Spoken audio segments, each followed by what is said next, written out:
Perkenalkan, saya Valentino Omega Gandhi ingin menyampaikan pentingnya literasi digital dan kemanusiaan dalam kehidupan, terutama pada mahasiswa. Pertama-tama, apa sih literasi digital dan kemanusiaan itu? Literasi dan digital dan kemanusiaan itu adalah sebuah pengetahuan tentang hubungan manusia dan teknologi. Kita akan membahas sedikit dampak teknologi, konsep dasar Internet of Things, Big Data, AI, e-commerce, dunia cyber, serta hukum tentang suatu informasi. Jadi semua itu dibahas atau disampaikan bertujuan untuk menambah wawasan kita tentang dunia digital, tentang perkembangan teknologi. Namun tidak lupa juga diiringi dengan perkembangan manusia itu sendiri. Bagaimana tingkah laku manusia, bagaimana manusia menyikapi perkembangan teknologi yang pesat ini, sehingga perkembangan yang pesat itu tidak membawa dampak negatif atau efek samping yang berlebihan. Dan diharapkan lebih condong kita dapat memanfaatkan atau lebih banyak menemukan dampak positif di samping dampak negatifnya.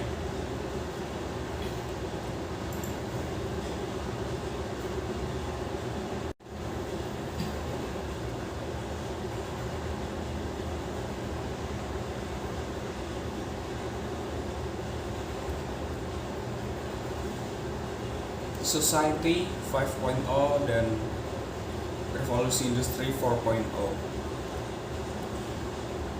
Untuk Revolusi Industri 4.0 adalah sebuah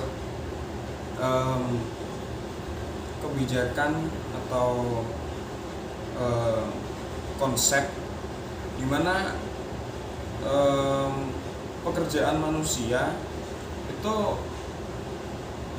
dapat digantikan atau menggunakan, lebih tepatnya menggunakan AI, Artificial Intelligence, dan kecerdasan buatan sebagai komponen utamanya. Jadi sebuah pekerjaan atau usaha itu memanfaatkan AI, sehingga pekerjaan akan lebih efisien dan tentunya efektif. Diharapkan akan lebih mengurangi beban. Lalu untuk Society 5.0 sebenarnya sama saja, cuma di Society 5.0 itu karena perkembangan teknologi sudah sangat maju, jadi untuk diharapkan pekerjaan itu tadi yang sudah maju itu tadi diiringi dengan teknologi modern. Dari pekerjaan manusia itu tadi diiringi dengan teknologi modern, bukan menggantikan tapi diiringi, sehingga pekerjaan manusia sudah ada tadi yang diiringi dengan teknologi modern tadi tidak mati, dalam artian manusia tetap bisa melakukan pekerjaan itu. Jadi pekerjaan manusia tidak diambil alih, tidak, tapi pekerjaan manusia dibantu dengan teknologi modern, seperti itu.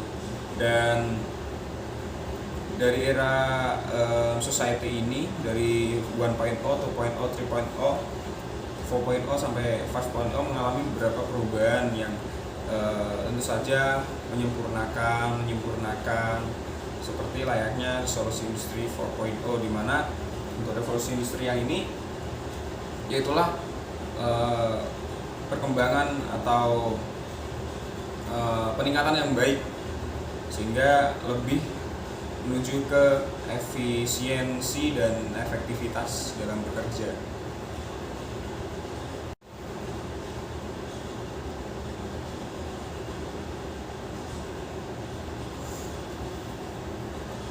Lalu kita masuk pada efisiensi, atau bukan efisiensi, dan lebih ke dampak positif dalam dalam perkembangan teknologi atau kompetensi dan literasi digital. Yang pertama itu kemampuan menggunakan teks, alat, dan teknologi untuk mengakses informasi dan hiburan.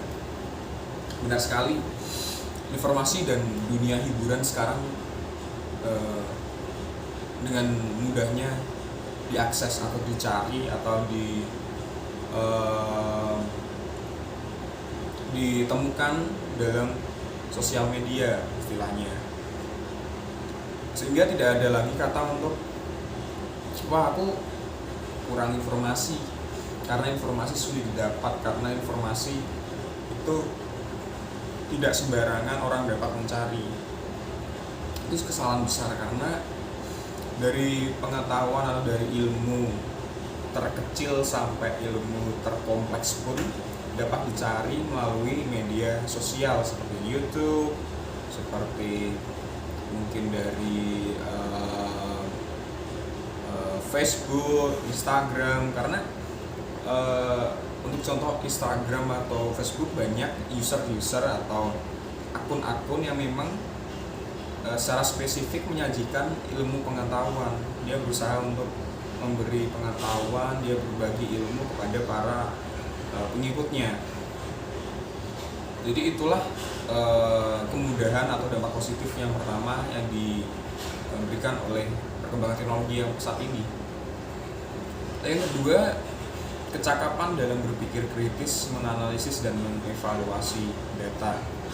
Menurut saya untuk poin yang kedua ini adalah efek yang disebabkan oleh poin pertama, yaitu lebih terbiasanya kita untuk mencari informasi. Jika ada informasi A, kita memiliki rasa kepo sehingga mencari atau mengkritisi informasi A itu, mencari sumber yang kredibel istilahnya di sosial media, sehingga dari sifat itu tadi timbul sikap berpikir kritis, lebih menganalisis dan mengevaluasi data dengan tujuan agar informasi yang kita dapat itu tadi, yang kita merasa ini informasi bener nggak sih? Nah itu tadi, dari pertanyaan itu tadi kita memiliki rasa berpikir kritis, kita memiliki rasa untuk menganalisis, kita mencari di sosial media tentang informasi itu. Apakah berita sesuai dengan berita yang sudah kita cari itu tadi, apakah memang benar adanya, apakah memang ada sumber lain yang membahas tentang itu, apakah memang sumber itu dapat dipercaya gitu. Dan memang kalau banyak sumber, terutama sumber-sumber yang kredibel, ya sumber-sumber besar itu menyatakan hal yang sama, berarti memang berita atau informasi itu memang benar adanya. Sehingga untuk penyocokan sumber-sumber itu tadi masuk ke dalam mengevaluasi data. Lalu untuk yang ketiga, mampu mengkomposisikan pesan dalam praktik yang kreatif. Betul sekali. Seperti kita dalam menyampaikan sesuatu, dalam memberi materi, dalam memberi informasi, kita dapat memanfaatkan sosial media yang dimana lebih gampang untuk dijangkau oleh para pengguna yang lain. Untuk contohnya, kita dalam penugasan, kita diberi penugasan untuk memberikan informasi yang positif, informasi yang memberi pengetahuan. Kita dapat dengan mudahnya memanfaatkan sosial media, kita dapat membagikan informasi atau dalam bentuk penugasan itu ke dalam sosial media, sehingga dapat dengan mudah dilihat, dicerna oleh teman-teman, baik itu pengikut media sosial kita atau yang lain gitu, sehingga pengetahuan akan lebih mudah tersebar. Untuk selanjutnya adalah kemampuan untuk berefleksi dan berpikir etis. Ini yang penting. Kita dalam bermedia sosial, kita memang dituntut untuk lebih kritis, lebih memiliki sifat menganalisis dan mengevaluasi data. Jika sifat-sifat itu sudah ditemukan, artinya kita sudah dapat memilah dan memilih mana informasi yang benar. Kita memiliki sifat kritis tentang pentingnya dampak positif perkembangan teknologi, dapat memanfaatkan perkembangan teknologi. Namun kita juga tidak harus melupakan tentang berpikir etis, berefleksi. Contohnya seperti istilahnya sopan santun dalam bermedia sosial. Kita tidak seperti contoh memberikan informasi secara frontal sehingga menjelek-jelekan sumber-sumber lain, atau contoh jeleknya juga memberikan berita-berita bohong, atau contoh jeleknya lagi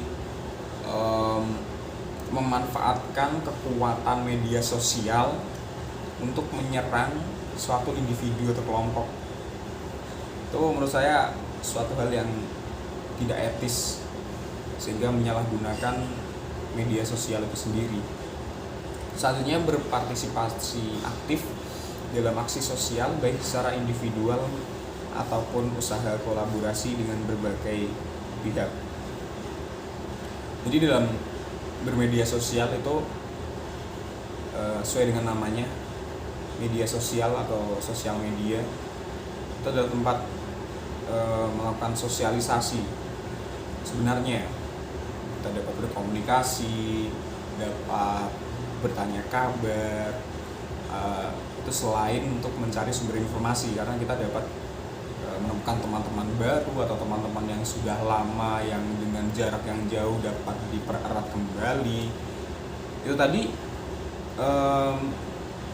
adalah awal dari sebuah kolaborasi atau awal komunikasi yang menuju ke arah kolaborasi dengan pihak-pihak yang kita ajak komunikasi.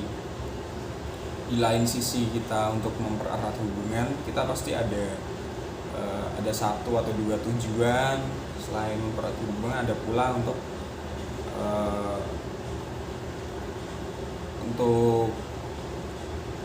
berjalan bersama atau bekerja bersama, atau dalam sini diistilahkan dengan kolaborasi. Sehingga kembali lagi itu tadi adalah rasa untuk ingin berbagi informasi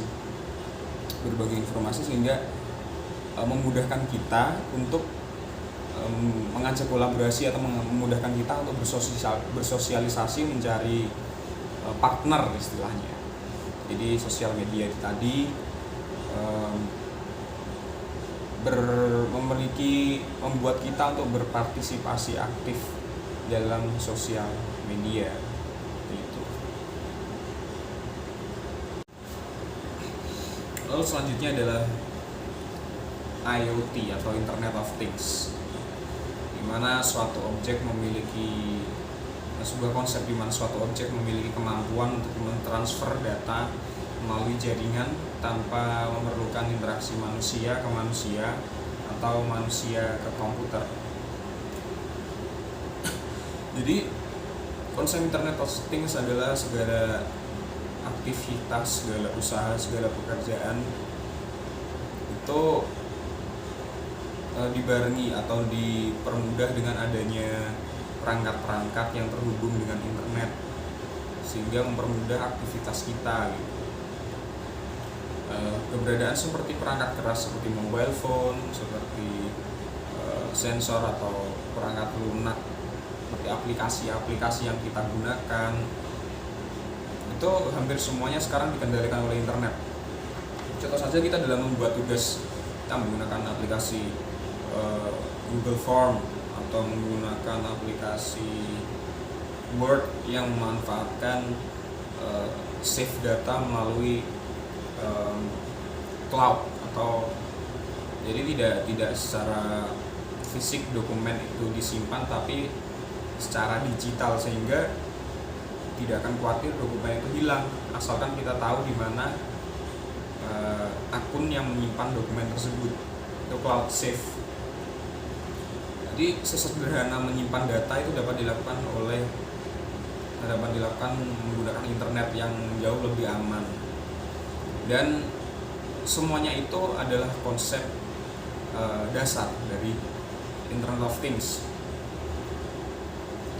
karena semua hal itu dapat sekarang dilakukan dengan mudah, dengan aman, dengan efisien, dengan hanya menggunakan internet.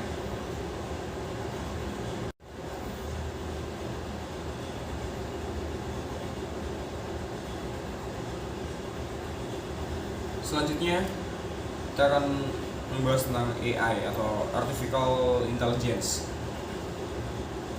Artinya itu adalah sebuah kecerdasan buatan, dan itu merupakan mesin yang belajar dari pengalaman, menyesuaikan diri dengan suatu input baru dan melakukan tugas seperti manusia, layaknya manusia.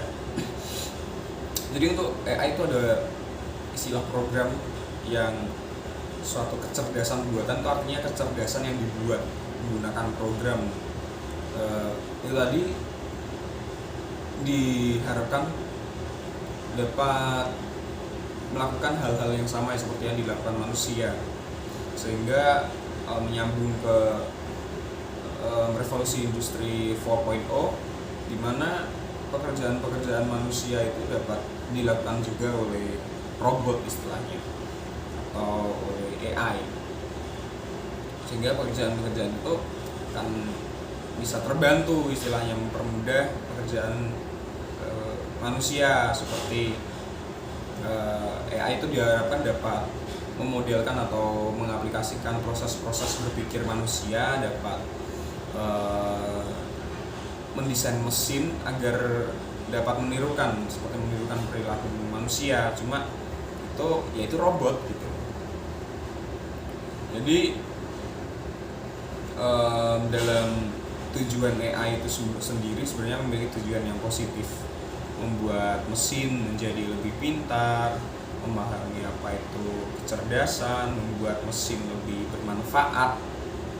Itu adalah tiga poin utama yang diharapkan dengan terciptanya AI itu sendiri. Namun diharapkan juga ini takutnya AI dapat menggantikan manusia, sehingga pekerjaan-pekerjaan manusia yang telah ada itu dapat hilang. Jadi dikhawatirkan manusia ini tadi kehilangan pekerjaan tentu saja akan mempersempit lowongan pekerjaan. Namun ternyata di Society 5.0, kecerdasan AI itu tadi, perkembangan teknologi itu tadi diusahakan akan lebih mendampingi usaha atau kerja manusia di samping menggantikan. Jadi ini adalah suatu hal yang menarik, yang jikalau ini dapat terlaksana secara sempurna, ini akan menjadi sebuah hal atau kemajuan yang sangat signifikan dan sangat hebat dalam dunia perinternetan.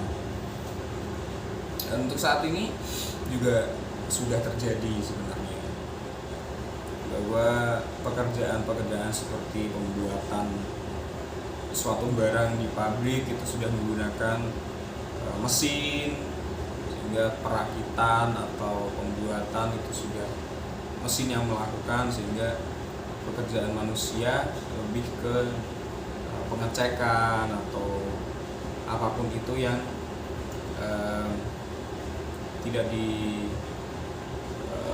tidak dilakukan oleh si mesin itu sendiri. Seperti tadi kata-kata Society 5.0 yaitu mendampingi. Jadi manusia memiliki tugas ini yang mungkin lebih ringan, dan tugas-tugas berat itu dilakukan oleh AI. Jadi manusia tetap ada dan peran mesin juga tetap ada. Seperti itu. Selanjutnya adalah e-commerce, atau kita sendiri, apalagi anak muda, pasti mengetahui apa itu e-commerce.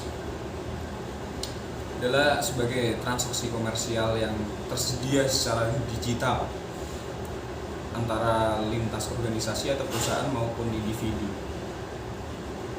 Jadi e-commerce sendiri itu lebih ke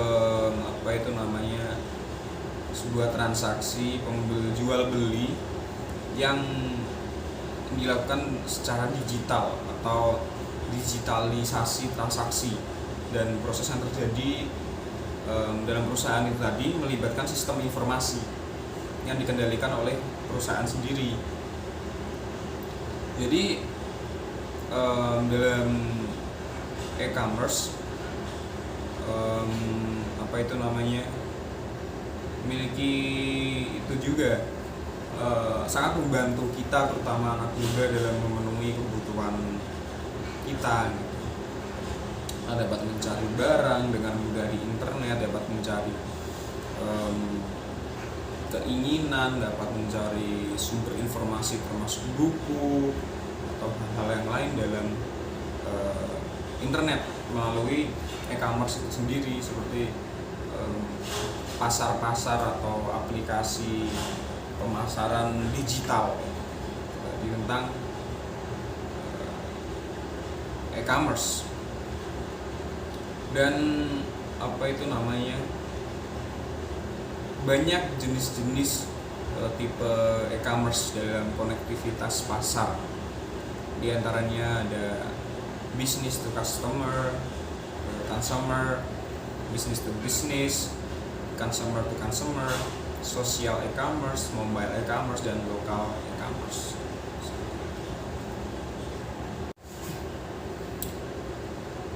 Etika dalam dunia cyber adalah suatu hal yang sangat penting dibahas dalam beretika pada dunia cyber. Karena jikalau kita sudah memiliki pengetahuan yang luas mengenai perkembangan teknologi, kita juga harus memiliki etika. Kita harus memiliki sopan santun dalam dunia persosial mediaan ini, karena masyarakat, terutama masyarakat Indonesia, diberikan kemudahan, diberikan keleluasaan untuk melakukan apapun di sosial media sesuai dengan keinginan mereka. Maka dari itu hal tersebut justru akan dapat dengan mudah menuju hal-hal negatif yang merusak, yang merendahkan, yang memiliki efek-efek negatif bagi pengguna yang lain jika tidak memiliki etika. Jadi pentingnya etika dalam dunia cyber itu sendiri adalah kita harus memiliki rasa support, dapat memiliki rasa yang memancarkan energi positif dalam menyampaikan sesuatu, atau memiliki unek-unek terhadap individu lain atau mungkin artis-artis dalam sosial media. Kita tidak boleh secara frontal menyampaikan unek-unek itu, karena itu memiliki dampak yang sangat luas, dampak yang sangat besar. Jadi maksud dari etika dalam dunia cyber itu kita harus bijak dalam bersosial media. Tidak hanya sosial media untuk senang-senang mencari hiburan di kala senggang, tapi hiburanmu itu yang kamu anggap sebagai hiburan itu dapat menjadi celaka bagi orang lain, karena kata-katamu yang kurang terjaga, karena kamu kurang bijak dalam bersosial media gitu. Kita harus memiliki rasa lebih bersahabat, perhatian, atau memiliki empati kepada pengguna yang lain, memperluas jaringan pertemanan. Di lain sisi juga memberikan suasana yang positif terhadap pengikut atau teman-teman kalian, jadi si penyebar informasi, sehingga kalian tidak hanya bersosial media namun memberikan pengetahuan yang baik juga bagi mereka. Seperti itu adalah bagian dari etika bisnis yang seharusnya diharapkan dapat diterapkan oleh para pengguna internet atau sosial media.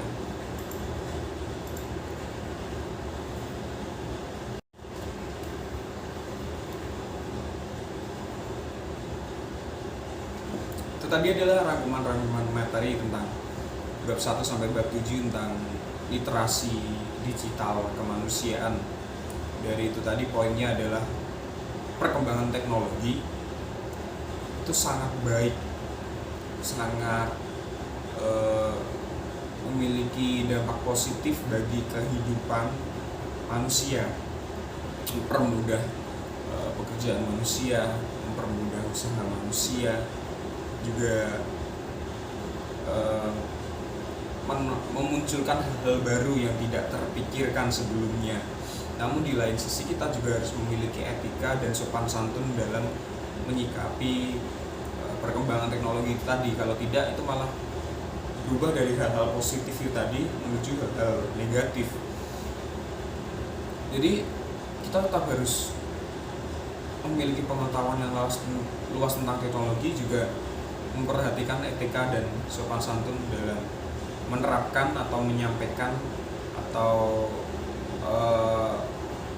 menjadi pelaku dalam bersosial media yang positif, yang memiliki etika, sehingga dalam dunia sosial media ini dapat diciptakan pula kerukunan, ketentraman, sehingga orang justru tidak malah stres, depresi karena omongan-omongan pedas seperti itu tadi. Justru kita sebagai pelaku sosial media harus lebih berwawasan luas dan memiliki suasana yang memancarkan efek-efek positif seperti itu. Sekian, terima kasih.